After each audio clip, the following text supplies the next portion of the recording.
Welcome to GB News. Sunetra, thank you for joining us.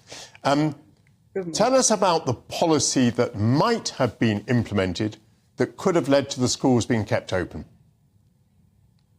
Well, fundamentally, what we knew right at the outset of the pandemic was that children weren't at risk. Most people weren't at risk. There was a finite, vulnerable population, which were mainly the very frail elderly and people with comorbidities. So the sensible thing to do, anyone would tell you, is to try and protect them from infection. And there are standard ways of achieving that, such as social distancing, etc. The fundamental fallacy that then occurred was that it was assumed that these methods could actually also stop the spread of infection. So instead of just focusing on those who were vulnerable to death from infection, we started considering the use of these methods to curtail the spread of infection. And that was, first of all, wrong, because that's not how these systems work. They're too complex. You can't, yes, of course, if everybody, isolated themselves, then theoretically you wouldn't get a spread. But you can't just dial up the spread or dial it down just by getting 50% of the population to stay at home or closing schools. So that was fundamentally wrong. But most important here is that these policies were bound to cause enormous damage, particularly to children and also, obviously, the poor, people who were disadvantaged, people who didn't have permanent jobs, who couldn't just work from home, who didn't have nice gardens in which their children could play. I mean, it was just so blindingly obvious right from the start that these policies would cause harm that we should really have stopped to consider whether they were worth implementing, even if they did work.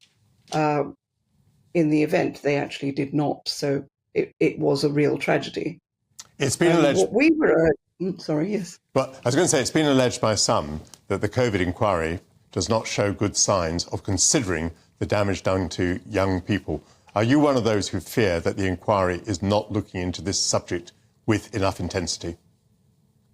Absolutely. I think it's quite shocking that they aren't put right at the front of this inquiry. I mean, the first thing to look at is what happened, the fates of children under the policies that were implemented.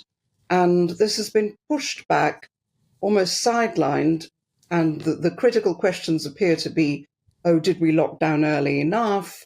What was going on in the government?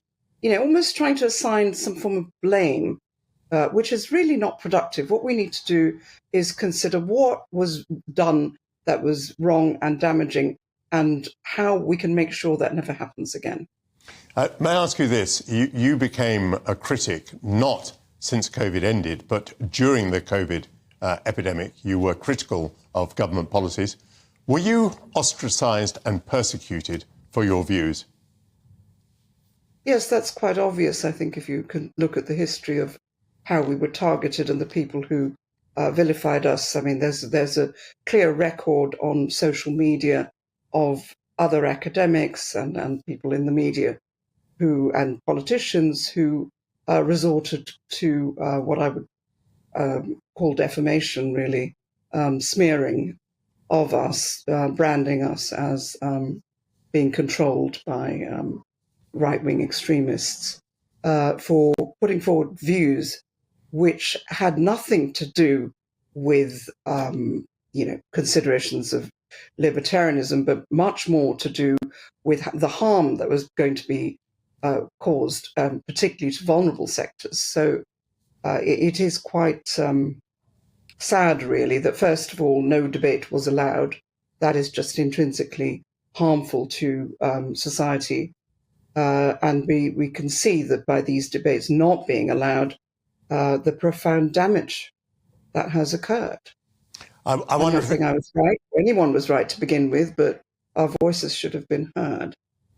I wonder if it helps at all if I thank you and congratulate you for your contributions and urge you to continue to put forward your point of view, because I and this channel believe in free speech.